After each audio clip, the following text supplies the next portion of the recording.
Hello, everyone. We're going to give people just a few moments to join.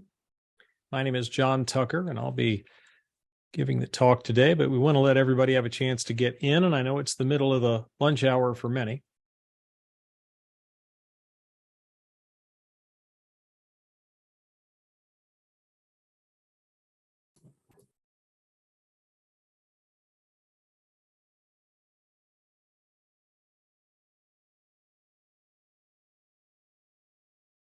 Looks like we've cleared everybody from the waiting room. So, Abby, I'm going to get going.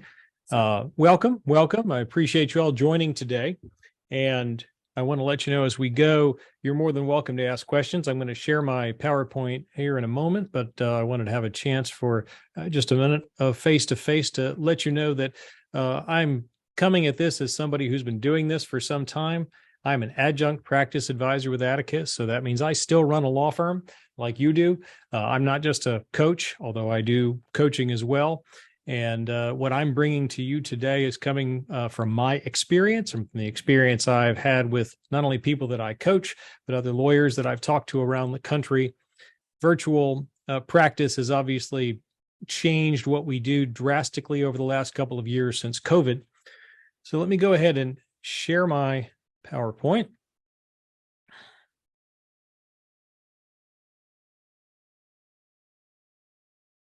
Just a little about me there. We'll move on. Today, we're going to talk about some key objectives. One is to help you take advantage of virtual work environment opportunities. You may not be participating in a virtual work environment now. We're going to use that term interchangeably with remote work. You may be doing it in some hybridized model, or you may be all in, but there's still opportunities available no matter what stage of the process you're in. We want to evaluate which model might work best for you. We'll talk about those models, some that I just mentioned, and we want to improve on or experiment with that virtual work environment and give you some tips for management. This talk is primarily going to be directed at individuals who own law firms, but if you're considering going out on your own, this may be something significant to you.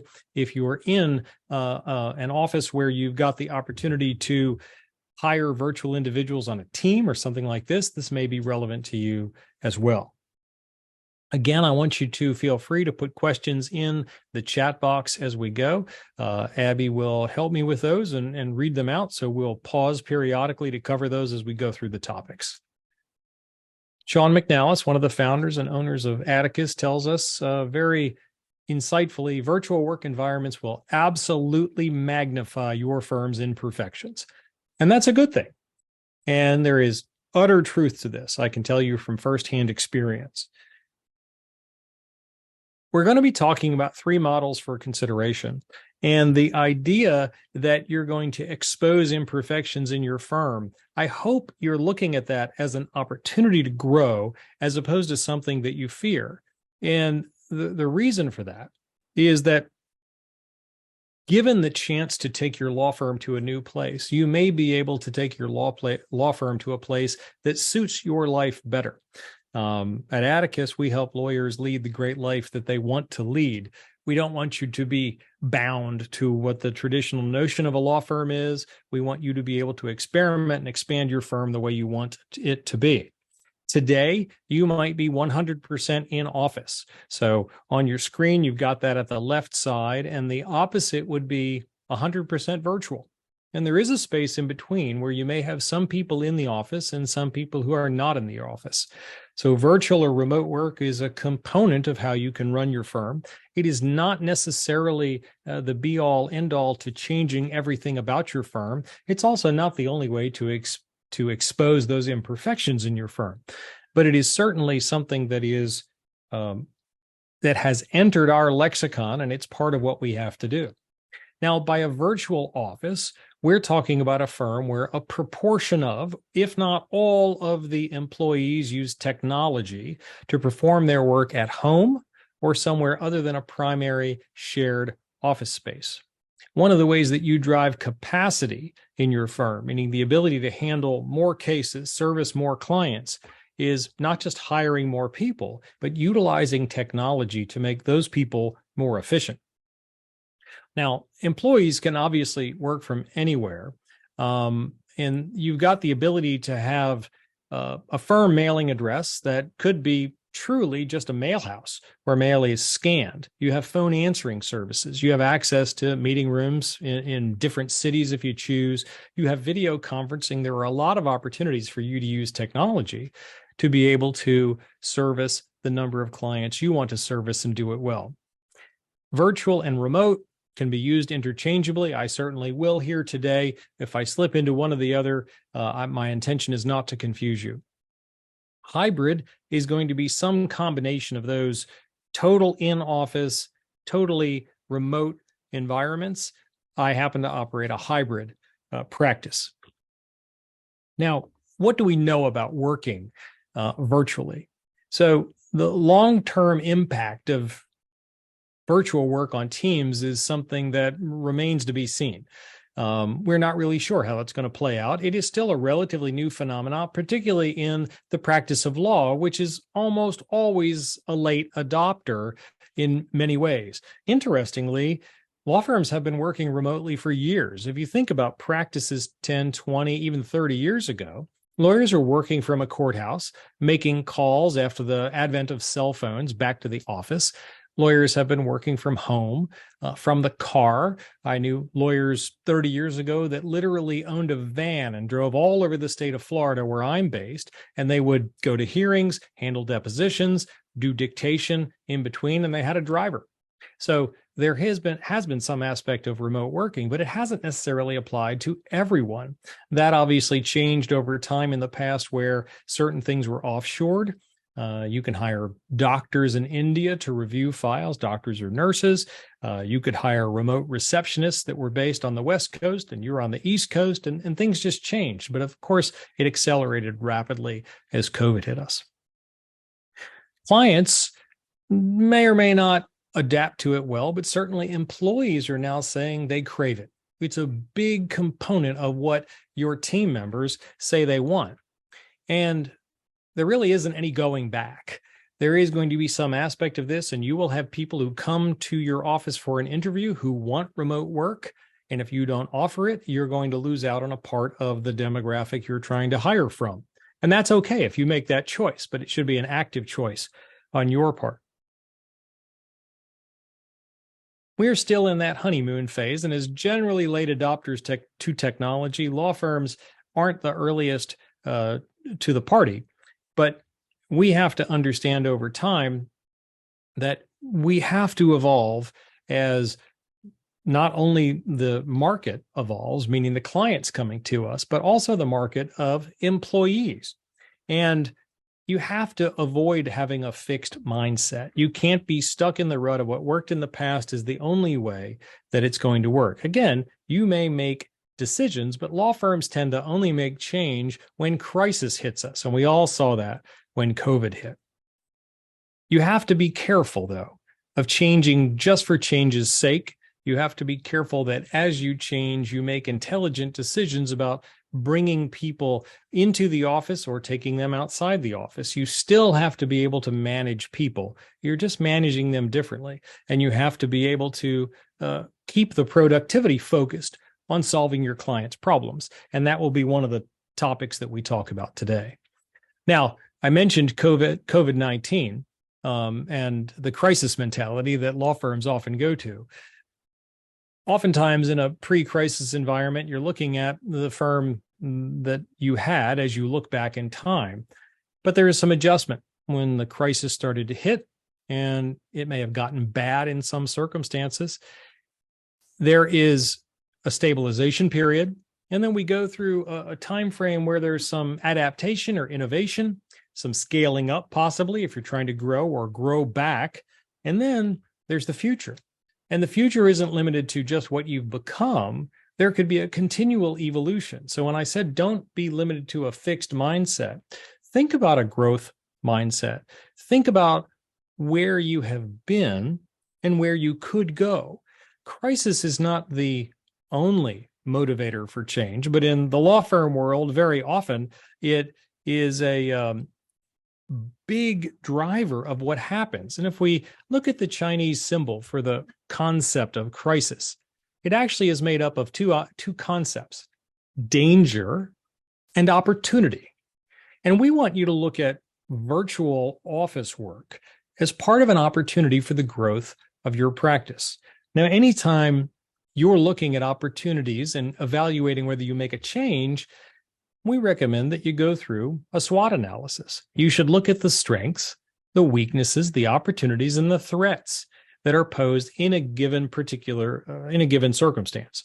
So firms that don't adapt are going to be at risk of losing talent. As I mentioned before, may not be able to attract new talent, even in a different area, and may not be able to attract the same client base. You have to look at what are the strengths of a given idea that you're considering.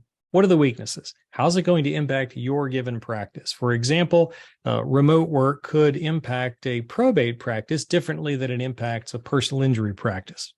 And what are the opportunities? What can be achieved by making the change?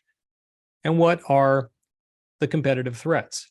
Do you have competitors who are engaging in certain activities already that are going to drive you to at least consider going to virtual work? That's a real question. And if you've got competitors that are drawing employees from a much larger area and hiring better talented people, you may be losing out on the ability to keep up with the people that are in your direct marketplace. Now, let's look at a couple of examples. Ellen COOKMAN is an example that Atticus has used for quite some time now, at least over the last couple of years since COVID. Ellen is 100% virtual. Everything about her practice today is all virtual. But before COVID, she wasn't in that space. She was in a brick and mortar situation and had, in fact, just signed a lease. She resisted everything about going virtual. She re-signed that lease and then found out that there were some problems with the actual physical space. Specifically, she actually had some type of allergic issue with the glue that went down in the flooring and couldn't go into her own office. So she ended up rebuilding her team because they had to get out of the lease. They lost some people in the process, but clients and prospects adapted perfectly fine to the virtual environment that they were working in. Now, she ended up replacing every single employee that she had. So everyone was replaced with an out-of-state, and in her case, less expensive person. And that is one of the advantages that you may be able to tap into if you utilize remote or virtual employees. They worked through technology issues as they came up, and they got to a better place. And now her team has weekly meetings. There are individual performance meetings that they go through. They celebrate birthdays and other family events in Zoom. They use Slack to communicate with each other inside the office. And for her, it has worked out wonderfully, but it has completely transformed her law firm and the client experience.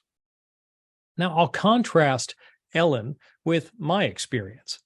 Before COVID, I never actually had a plan to have virtual team members. We actually had people that just moved away. My bookkeeper moved to the West Coast, did a great job. This is 15 years ago. We figured out a way that he could continue to be the bookkeeper. Today, he's the head bookkeeper and he supervises other people. But again, from the West Coast, I'm in Florida. He's in Oregon. But it was retention in action. I didn't want to lose talent. And then my firm manager married a guy in the Navy, went to Pensacola to flight school. Well, I'm not in Pensacola. I'm in St. Petersburg, and that's like a 8 or 9 hour drive far away. And then she went to Oklahoma. So today she's in Oklahoma, and she operates our firm from Oklahoma City remotely. But COVID kind of brought on that realization to me. I'm already remote. Why am I concerned about it? Because I was a resistor. Believe it or not, I had a couple of remote people.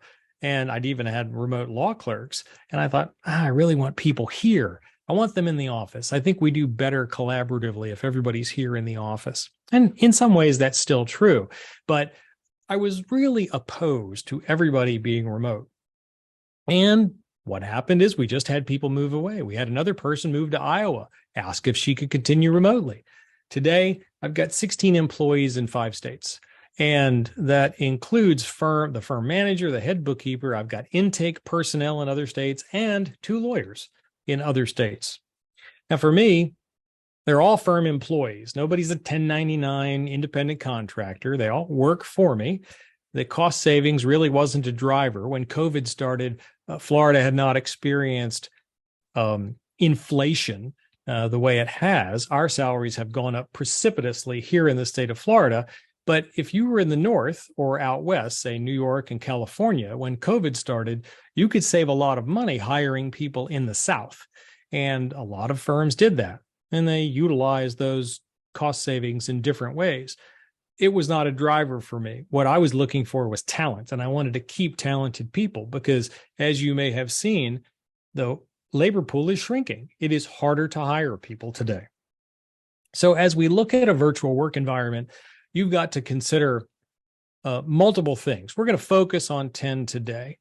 First, policies and procedures. You need to have structure to it, and that structure needs to be clear, so you're setting expectations.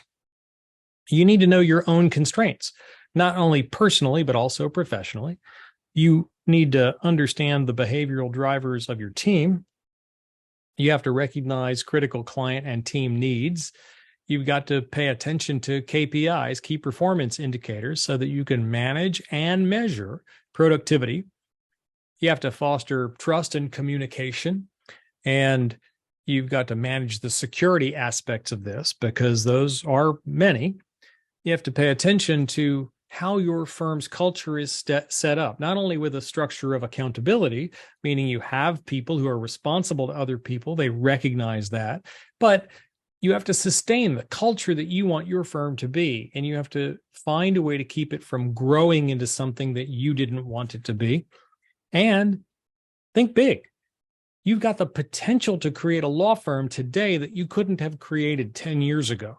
So there are things that you can do today using virtual employees that you never could have done before. Hey, John, can I stop you really quick? Sure.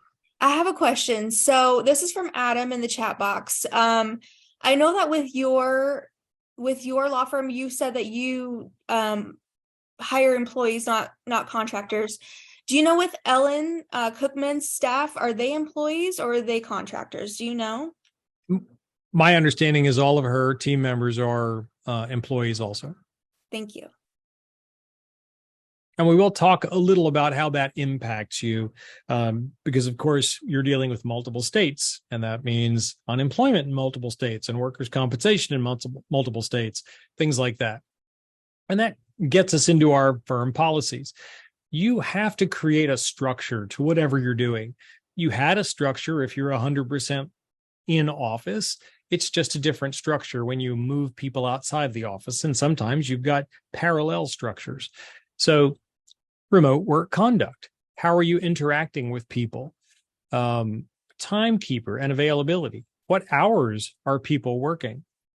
Technology. Are they using devices they buy? Or are they using devices you pay for?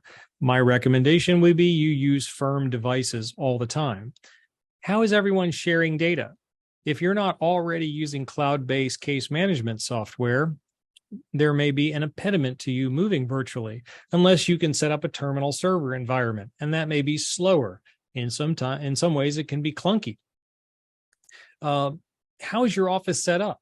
Do you have to rearrange your accountability tree inside the office? What about access to computers? I would recommend to you that you tell anyone moving remotely that you can access their computer as the owner of the firm, or the firm can access their computer because the firm owns it at any time, and not to do personal business on those individual computers. And of course, property ownership is something I just touched on. You want everything that they work on to be a firm piece of equipment, and then there's an agreement that they return that at the end of the time that they work for your firm. Now, here are some sample policy provisions, and we could literally go on about this for 2 or 3 hours. So I'm going to touch on some high points, and mainly to get you to think about some things. These are really in the vein of tips to get you to pay attention to issues that are going to come up. Sample policy provisions. You will have a dedicated workspace that is private, including a door. You will protect the attorney-client privilege at all times. This includes, but is not limited to, structuring your workspace so no other individuals will hear your discussions about private client matters or view any documents or computer screens. The dedicated workspace will have a restricted access, and only you will be able to access the workspace. These are offered as examples of clear, simple statements of expectation. You do not want to leave any wiggle room. You want to be as direct as possible about what you expect. So if you're creating an offsite workspace, in my opinion, I want somebody to have an office. It's not their dining room table. It's not their bedroom. It's a dedicated workspace.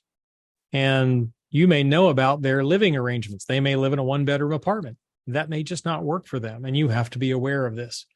One of the other things that I would recommend you take into consideration in your policies is making it clear that at any given time, the person that supervises the remote worker may ask them to turn on their camera and show the workspace they are currently in, unannounced, without any advance warning. That way you will be able to see the remote work environment. You'll also be able to see that they are actually working in the location they tell you that they're working in. Some other sample provisions. Your work hours will coincide with the open hours of the firm's office in a particular city, meaning that you will work in a certain time zone. If you plan to move to a different remote location, including in another state, that must first be approved by the owner of the firm. Once approved, you must notify the firm manager immediately. Failure to do so may result in payroll tax penalties and a delayed paycheck. So the last item there, I have Y number 7 because these were numbered at one point. I apologize about not changing that. That last bullet, you have to consider liability issues, insurance liability, tax liability. That could be not only at a state or a local level, meaning municipal, payroll consequences that can arise. So if somebody, for instance, as I have on the slide, moves from South Carolina to California, you may be changing the environment your firm is working in. The person that handles your payroll is going to have to create an account in California with the authority that collects taxes there. That may be multiple authorities if they have a local tax compared to a state tax. Your workers' compensation insurance may change drastically. You're certainly going to have to report it to your carrier, and they may issue an amendment to your policy. They may decline to cover a person in a certain space. There's a whole host of things that come up, and you do not want to leave this completely subject to the employee's choice or their whim where they go. I mentioned I have somebody who is married to a member of the military. Well, if they get moved around the country, that could impact how my firm operates. And I need to be aware of that at the very least. Ideally, I make decisions about whether I authorize them to work in a different state. Now, some other policy provisions that you have to consider. Reserve the right to inspect their workstation and their equipment without notice. Are they able to print? Do you want a remote employee printing anything? Is it actually necessary? Are they going to mail anything? In our practice, there's no mail done remotely. It's all done electronically. No personal matters on a firm computer. That's actually the practice here inside our office, and it's the practice for remote workers as well. Workers' compensation. You could have a specific policy that they're only going to be covered during stated work hours. Now, the law may say something different, but you're setting the expectation that they are covered for the hours that you have approved them to work, and you're trying to drive them to work during those hours. Reserve the right to remotely wipe or destroy data. If you have terminated somebody, wiping their computer has a lot of value because you don't want them in a fit of revenge to share anyone's data. We protect a lot of very privileged personal data, and you do not want people's names, addresses, dates of birth, so on and so forth being shared outside your office. It's the same reason you don't want another family member sitting in the same room as they are when they're talking on the phone. It can't happen. When they're off-site, are you going to give them permission to work remotely? Meaning, could they go to the local coffee house and do what they have to do?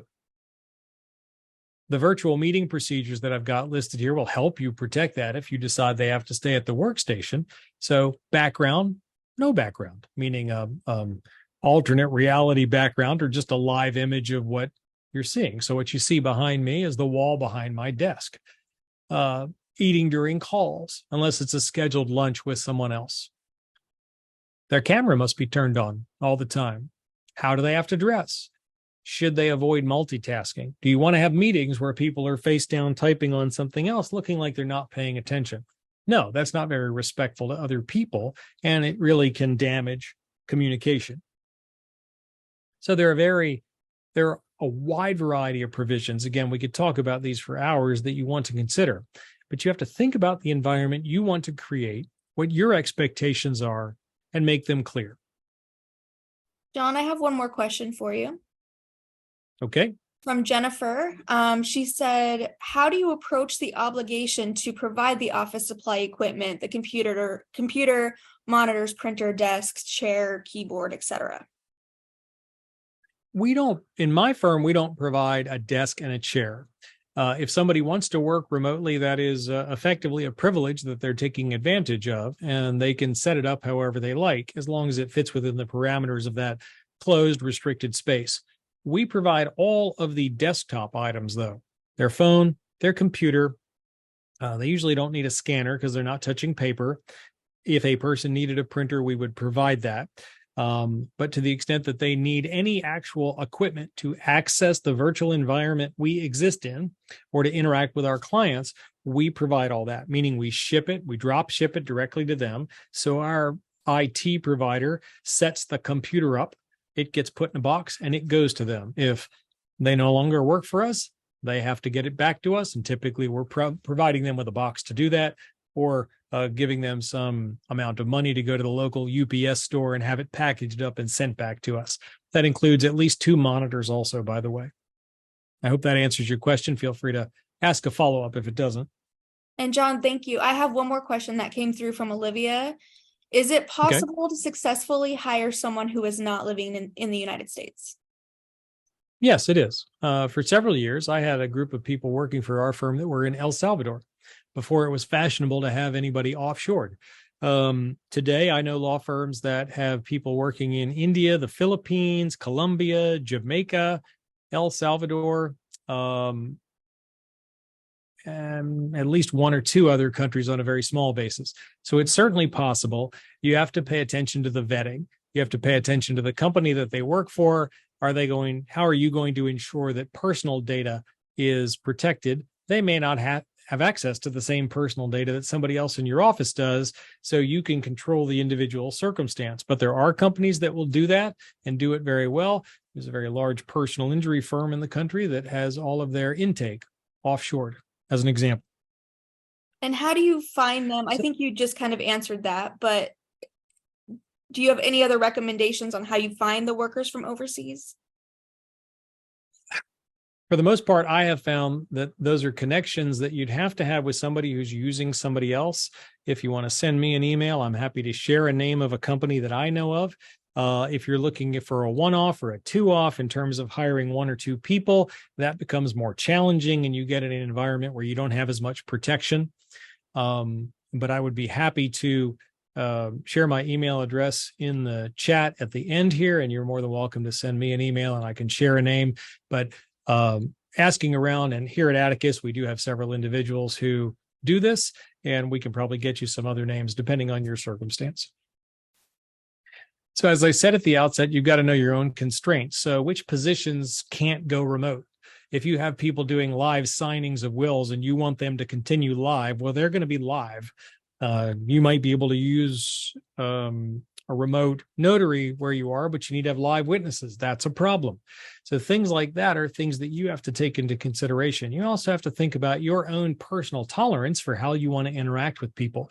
And do you want some members of your team in the office? Some clients won't adjust to virtual space. In my practice, I have a disability insurance and veterans disability practice. I represent people all over the country. We've been doing things remotely since before COVID with our clients, and they're perfectly content because they don't have to leave their home, get to an office to talk to a lawyer. They can do a video call. Corporate entities may look at it differently, although I think every couple of months, as I read articles on this, I see changes in the attitudes about what's happening, whether people should come back to the office, whether clients will tolerate individuals not being in the office.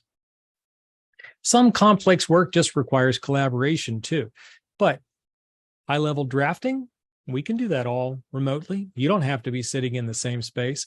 It's more things that have to be done live in meetings where decisions have to get made, and you can't spend sometimes if you have to do a long project group effort, 8-hour meetings at a time for a week, that's hard to do by Teams video or by Zoom. So you have to assess your own situation and who earns that privilege. Does everybody get to do it? Or are you using it as a reward? In your space, you may say my high performers are going to do it. They earned it. Maybe somebody who you know can measure their own activity and they're self-accountable can do it. And consider behavioral considerations. So one of the things I'll mention to you later on is a seminar that Atticus is putting on about the DISC. And if you don't use the DISC already, it is a way to evaluate the reaction of individuals in a work environment and naturally from a personality perspective. So the initials DISC, I don't have time to really get into the DISC today, but I can tell you somebody that's a high C on the DISC, they love uninterrupted work. They love that time alone away from other people, generally, to be able to do their detail-oriented work. A high I tends to be more social. They may feel isolated, and you may need to find different ways for that person to interact with members of your team. High S's may burn out, because if you put them in the home environment, they're trying to be all things to all people. And if their family is there, if they have a family, they may have other roles that they have to take care of. Parent, spouse, cook, whatever the case is. And a high D, generally they're self-starters. They tend to be more self-accountable, and they can work well independently at any given time. So it's a nice tool to be able to use that. Now, managing productivity is a key element too, though. You get these different personality types, but people still need to be responsible. So there's production standards, and the production standards for your remote people may be exactly the same as the people in the office, but you have to have a way to measure it, and you have to have a way to actually enforce those standards. So incorporating meetings into what's happening is crucial. We have a full team meeting in our firm every Wednesday, but we also have individual team meetings once a week where files are reviewed, and they have to include the remote team members. And sometimes we have to create other meetings that the remote individuals can participate in because they just feel too segregated from the rest of the office. But setting up individual accountability meetings has value too. And we no longer utilize in our firm, and I think Ellen's the same way, we may have actually utilized a form that Ellen developed. We use something called a development meeting. We look towards the future with people, and we try to map out their goals for the future and don't spend as much time in the traditional review. We have quarterly follow-ups with our team members, and we are continually checking in with them to make sure that they're on track for the goals they're trying to achieve, and those goals need to align with the firm's interests. Part of the productivity standards also are KPIs, key performance indicators, and you need to set key performance indicators for the people on your team, whether they're local or remote, that are objectively measurable. The more objective, the easier it is to say to somebody, well, you met the standard or you didn't meet the standard. If you have a personal injury firm and you have a case manager, how many demands are they expected to put out each month? If you have somebody in intake, how many calls are they expected to handle a day? How long should those calls take? Just a couple of examples. So having KPIs and managing them is utterly important. And just because somebody is remote doesn't mean you abdicate management. You simply have to pay attention to management and enforce the standards that you have created in the law firm. And you may not have a culture based on trust or high accountability, and there's software for that. You can use something like Hubstaff or ActiveTrack or Smokeball. Smokeball is more of a case management software. ActiveTrack is more of a workforce analytics type of program. These obviously have a cost, but you may already have case management software where you can pay attention to time that's being spent on files. Maybe all your people are not hourly billers. It's okay to have contingency fee cases where all of your people record the time they spent on the files, though. So you can pay attention to the time that's moved on. And hourly billing, obviously, is a standard KPI that's used in family law practices and commercial practices, a whole variety of practices. John, I have one more question. Compensation. Sorry. Go ahead. Adam asks, do you see a benefit of remote employees over remote subcontracted services provided by originations like Esquire X or lawclerk.com that work on specific projects? I think it depends on, I'm sorry to give you the lawyer answer, but it depends on the team that you've got. It depends on the volume of things you're working on. I'll give you an example. I attempted to outsource intake in my firm, but our intake volume is so high that it doesn't make sense for us to do that. It was actually a better financial decision to have in-house people that we could train directly, and we could explain to them that there are certain moments that are not cookie cutter. And when you outsource things, very often you get the cookie cutter, okay, we did the checklist, that's all we did approach. And it worked better for us to have that in-house. You conceivably could have medical records reviewed by independent contractors, and that might be more financially beneficial in a personal injury practice or a disability practice like mine. So I think it depends on the given circumstance and the vendor you're considering. And as technology evolves, particularly with the advent of AI, there may be things where independent contractors may be competitive. But I think it's like most vendors, you've just got to check it every year. Compensation considerations. So if a team member works virtually nearby, their compensation may stay the same. Sometimes firms have said, well, you move to a larger metropolitan area, we're going to increase your pay. You move to a less expensive area, we're going to decrease your pay. You have to think about the reverse of these situations. So decreasing pay on somebody, okay, you might say that makes sense, but what if somebody moves from Columbia, South Carolina to New York City? It's more expensive in New York City. You have to pay attention to that. Is that something that you're going to go along with? And sometimes firms have taken advantage of overhead cost reductions and use that for other things, either for bonuses, added capacity in terms of technology, other benefits to attract new workers like signing bonuses. Now, your culture drives a lot of this too. So having a value statement, having a clearly conveyed idea of what you want your firm to be is important. Having a mission statement, what we often call the why. What are you about? It retains good people. It attracts new people, but it allows people to understand what the firm is for. Some firms allow people to participate in a charity of their choice, and they make that part of the time that's available. I definitely recommend having an annual in-person gathering. Get everybody from around the country together. There's a lot of value to that, just getting people to be able to break bread together, have a chance to get to know each other. And when you run your meetings, consider using some kind of system where you have some icebreakers. You've just got some things where people chat. On our Wednesday morning meetings, we have guess the movie of the week, the movie line of the week. We have a word of the week. We talk about music. We always start these meetings with good news also. Talk about the wins. What are you doing for your clients? Get everybody juiced because they know, okay, we're all working as a team. We're working towards a common objective to help these people that have hired this law firm. And building that trust and keeping it is important. A lot of people come to work not just for a paycheck, but for a social paycheck. They want to associate with other people. And if you deprive them of that opportunity to have that social interaction and make it just about work, you're going to take something away from them and they're not going to enjoy their job and they're going to leave. So meeting regularly with everybody, even if they're not in your direct line of report, but talking to the people that are on the team has a lot of value. Create that culture of acknowledgement. So everybody wants an attaboy or an attagirl, even if they say they don't, and doing it in front of people in a team meeting has a lot of value. Now, there are some people that are embarrassed for that. I don't want to misspeak, but you know your people better than others. And giving somebody a pat on the back and saying a job well done in front of the whole team can really go a long way, sometimes further than the paycheck that they get. And acknowledging when clients are well served, paying attention to those reviews that I talked about, staying on schedule, making sure that people can advance personally, and knowing that they have a path to advance in your firm is important.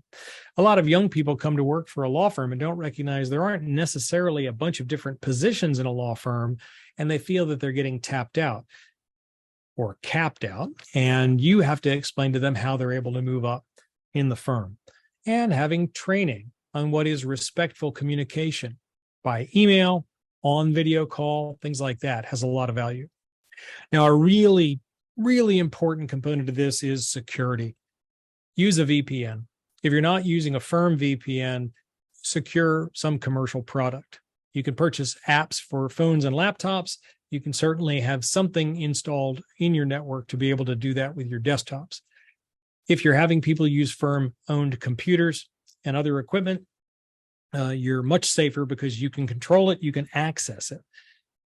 Approved work locations. You don't want someone going down to the local Starbucks and working without a VPN and someone being able to access what's going on. Just like you wouldn't want lawyers going to a conference, tapping into the global Wi-Fi that's available with no VPN sitting in the conference room. Someone can access their computer. Consider using GPS tracking if somebody's using a Wi-Fi device like a phone or a laptop. And tell them you're going to ping their computer regularly to make sure you know where they're at. Obviously, that sounds a bit big brother, and you have to pay attention to the people that you have. And maybe you don't go that route until somebody has caused you reason to doubt. But you have to ensure they're in a private workspace, protecting the attorney-client privilege and not exposing you to liability.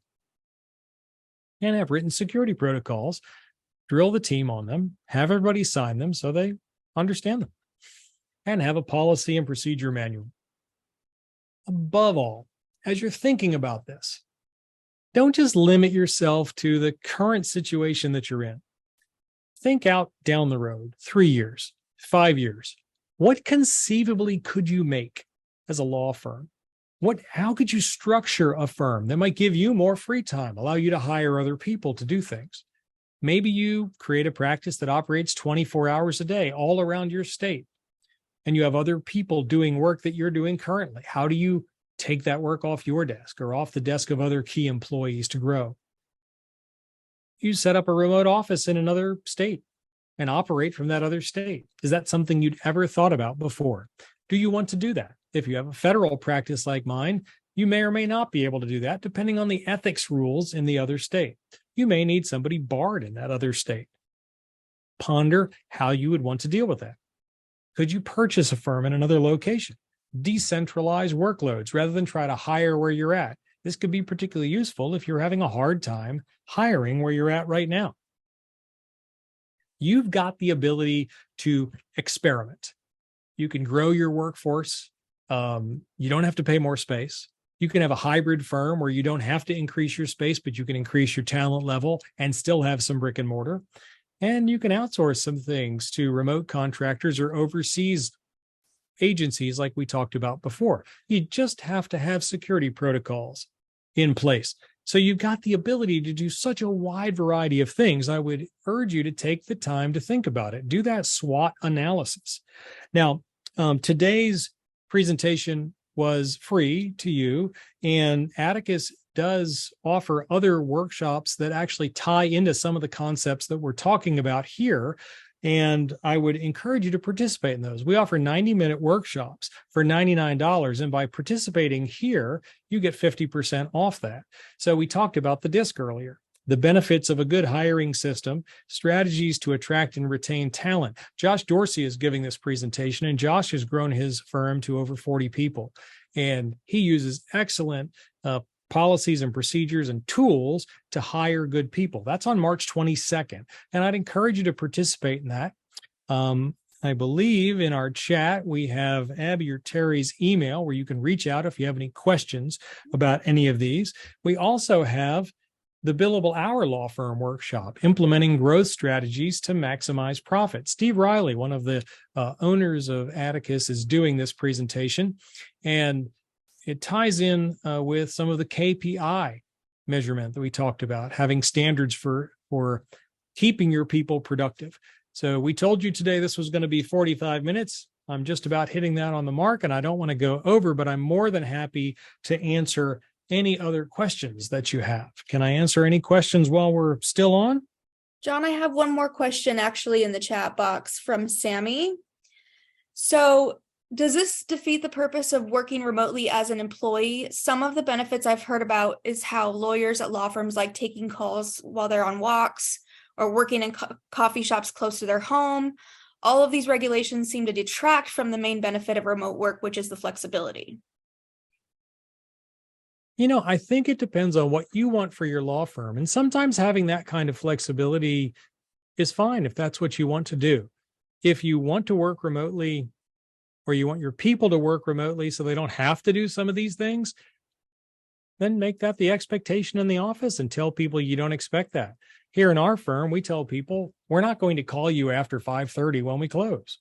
We don't expect you to work at night. If you choose to work at night, that is your choice if you're a salaried employee, but we're not going to expect that of you. You may set up a firm differently where people are expected to take calls like that all the time. Maybe you have lawyers that would love to go for an hour-long walk and talk to people on the phone, and they can do it professionally. And you confirm that they can do it professionally. Okay, that's fine. What we're not trying to do is create an environment where everybody has to work 24 hours a day. You're just changing the place where people are working. You're changing the interface they have with other people, and you make it what you want it to be.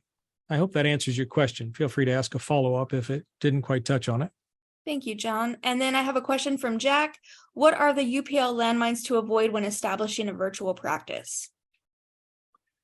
Well, they're really not that different from having people in your office. So if you have people in your office talking with individuals on the telephone and they're down the hall from you, you can't necessarily hear everything they're talking about. So if they're sitting in their home office, you are confronting exactly the same problem. Much of what you're dealing with is essentially the same issue, just a different venue. So somebody could walk off with paper just as easily in your office as somebody who has a printer at their home, but you have to regulate it. So in terms of UPL, you have to pay attention to the same things that you likely already have in your firm's policies and procedures. You're telling your legal assistants, your receptionists, your paralegal about the kinds of things they can inform people about when they have to disclose they're not a lawyer, and how they have to address situations like that and defer things to you or relay answers from you and make it clear that you are the one providing the information.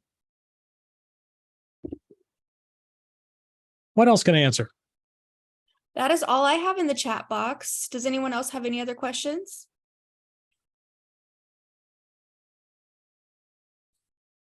Jennifer Porter, let's pull up this question. One of the biggest concerns to me in my personal injury practice is using VAs to request medical records and bills. I'm sorry, using what to request medical records? VAs, so virtual assistants, I think. Virtual assistants. Yes. I understand that. And I think those people have access to a lot of information, and you may choose not to do it. I did it for years with a team that I had in El Salvador, and I had some control over that particular firm. It was the subsidiary of a U.S. publicly traded company, so there was some accountability there. If you hired 2 people in the Philippines to do that, you might not have that same level of accountability. So that's an issue. If you have a large enough volume to use some of these bigger vendors, then there is some value to that. But you have to be very careful about taking somebody who is overseas, first of all. You have to be just as careful, though, with somebody who's 5 miles down the road if they're not in your office. So you have to have a way to tap into their equipment, to find out what they're doing, and to try to do your best in conjunction with your IT provider to pay attention to, are they sharing information? Are they visiting websites they shouldn't be visiting using that computer? And somebody can easily log into a computer and find that out. And there is some security software that you can put on. So it's a perfectly legitimate concern. while the vast majority of people are honest, there's certainly a large swath of the world that isn't, and you've got to pay attention to that. So you need oversight, just like you need oversight, though, of people inside your office. So we've all heard of somebody who had somebody sitting at a desk in a brick and mortar building who shared personal information. And so you really have the same problem, just a different venue.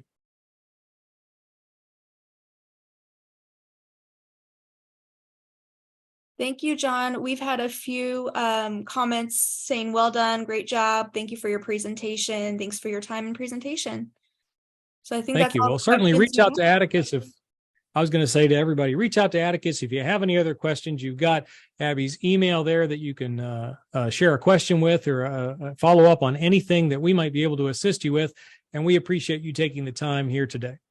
Yes. John, also we have the Build Migrate team. Susan can help with finding virtual assistants as well. So that's a great resource for the people at Atticus.